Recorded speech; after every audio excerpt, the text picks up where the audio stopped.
Assalomu alaykum. Men ismim Abduqodir. Bugun biz piyozli chips qilamiz. Uning uchun sir, piyoz va kunjut kerak bo'ladi. Birinchi bo'lib pishir solamiz. Aynan qilamiz. Oddiy ichamiz.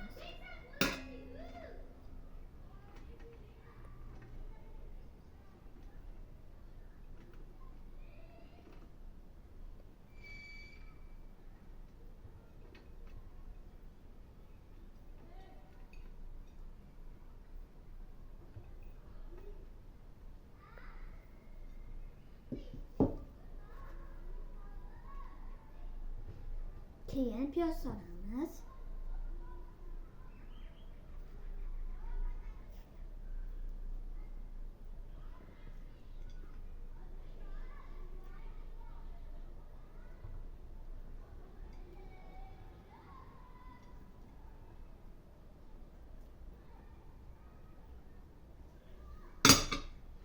Ve kunjut solamiz.